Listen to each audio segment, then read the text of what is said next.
Pri urgenci že samo poimenovanje pove, da gre za nujna stanja, pri katerih enostavno ne sme biti zastojev pri obravnavi. Pa vendarle se to, kot vemo, dogaja. Problem ni nov, ampak se nadgrajuje, dodatno kulminira. Zato me zanima, kakšne rešitve ste pripravili oziroma kaj je v pripravi za izboljšanje delovanja sistema in tudi za izboljšanje pogojev za delo v sklopu urgentnih centrov? Res je, urgenca niso samo vstopna vrata za obravnavo bolnikov na sekundarnem in terciarnem nivoju, ampak gre dostikrat tudi za neposredno reševanje življenj. Zato je to en najbolj pomembnih segmentov zdravstvenega varstva. In žal se je v zadnjem času dogaja to, da enostavno so čakalne dobe predolge. Moram pa reči, da vendar tisti, ki rabijo zelo nujno pomoč, ko gre za reševanje življenja, da jih, upam si trditi, večina dobi pravočasno oskrbo.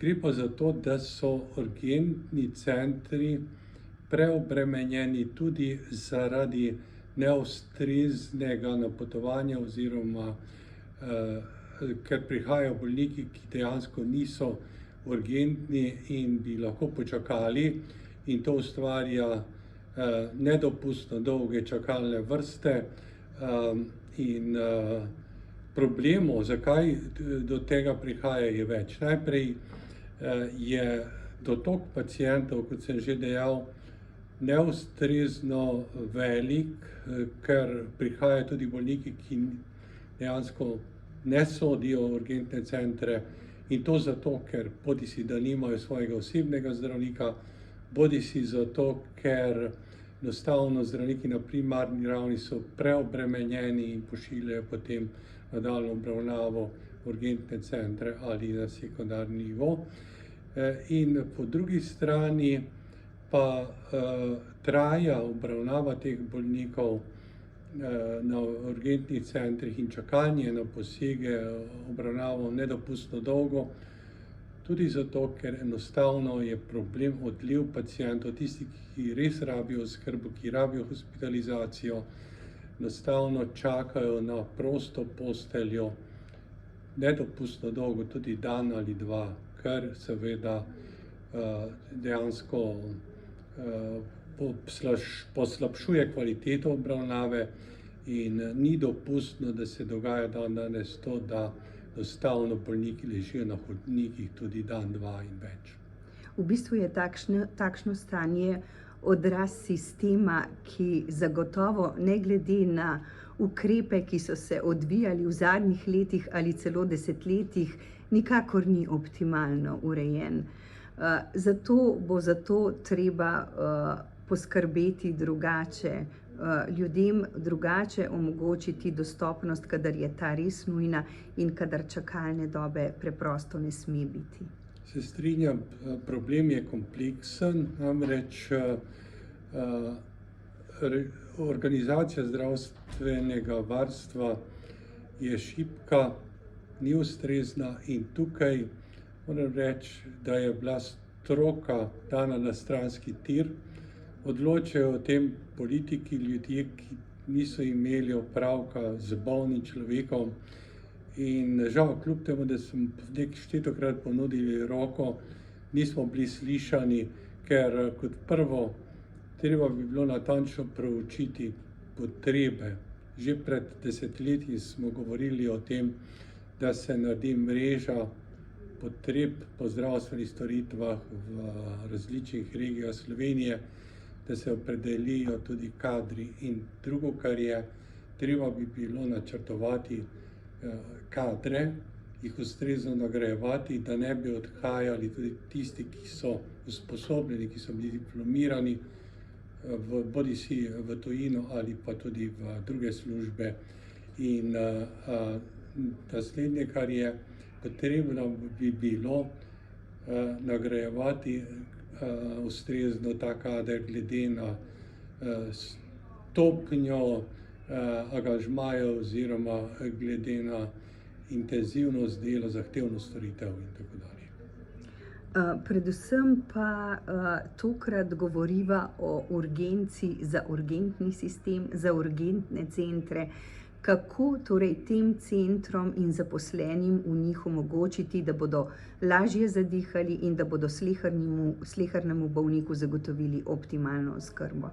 Ja, kot prvo potrebno je zadeve kadrovsko okrepiti.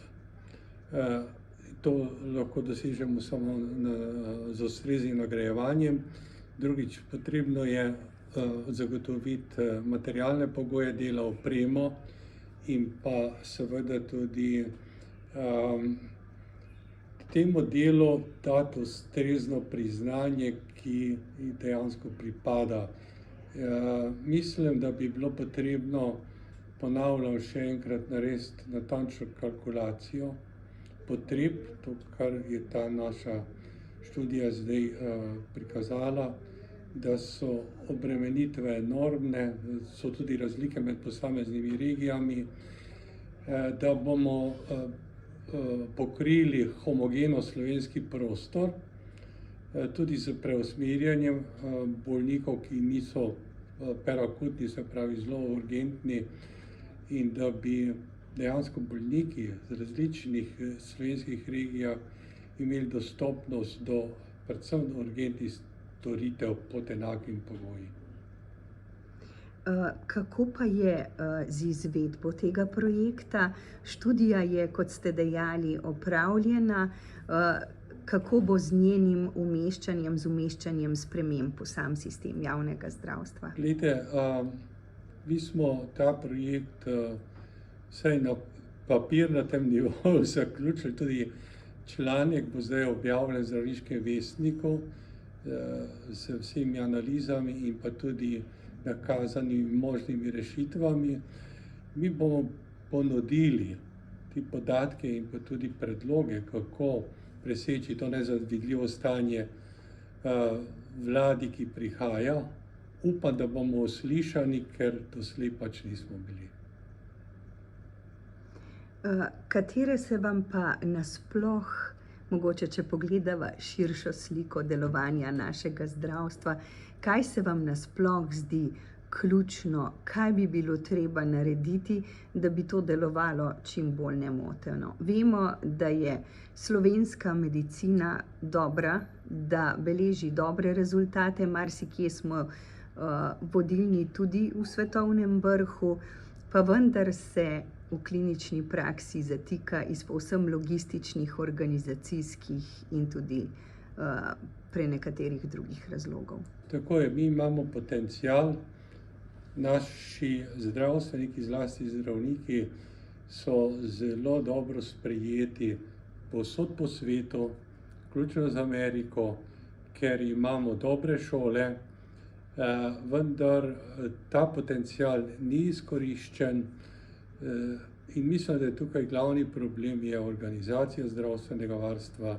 Torej, ponavljam, potrebno bi bilo narediti temeljito analizo, kakšne storitve na kakšni ravni potrebujemo, koliko kadrov, kakšnih kadrov, jih ustrezno nagraditi in ne se iti vojne proti zdravnikom.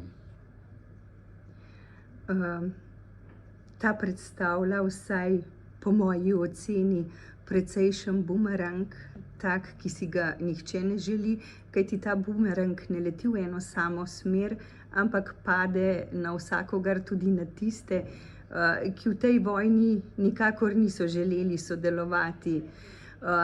Zato me vendarle še zanima, kako danes na delovanje zdravstva vpliva Zakon o zdravstveni dejavnosti, ki je začel delovati v celoti, konec je prehodnega obdobja. Ali stvari tečejo mirno, nemoteno, kakšen je odziv s terena, s klinične prakse? Glavni problem tega zakona je v tem, da omejuje zdravnike pri izvajanju zdravstvene dejavnosti.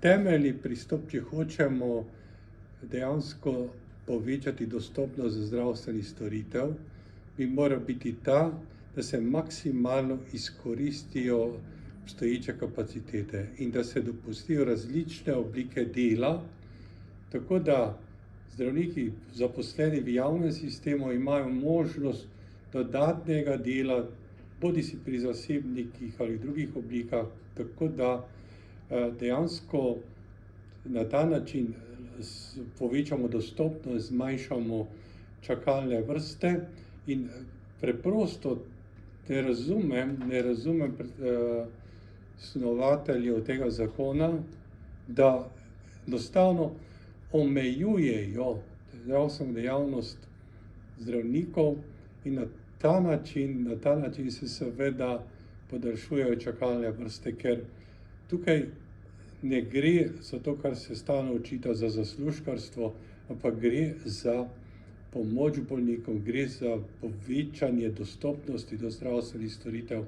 Seveda pa mora biti to delo nadzorovano, bodisi v javnem sistemu, kot tudi v okviru zasebništva, da delujejo kolegi pod enakimi pogoji, ne glede na to, kakšne oblike dela stopajo.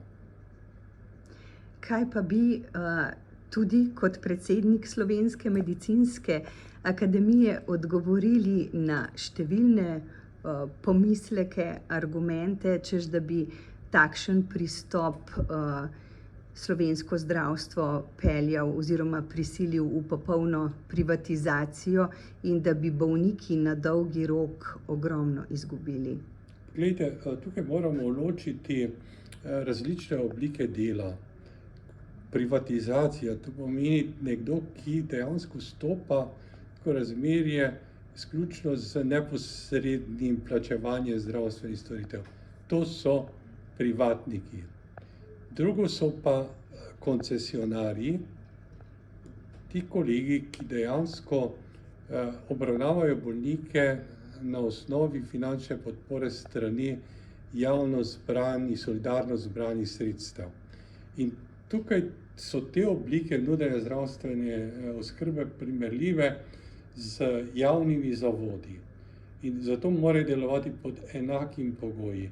In če so zadeve pod nadzorom, če bolnik ima dostopnost do zdravstvenih storitev pri koncesionarju, ki prav tako črpa javno zbrana sredstva, jaz tukaj ne vidim nobenega problema. V bistvu, hvala Bogu, da obstajajo te možnosti, da bolniki poleg javnih zdravstvenih ustanov, če ne dobijo v ustreznem času zdravstvene usluge, gredo tudi k zasebniku, ampak to ni privatnik, to je nekdo koncesionar, ki prav tako deluje v okviru javnega sistema.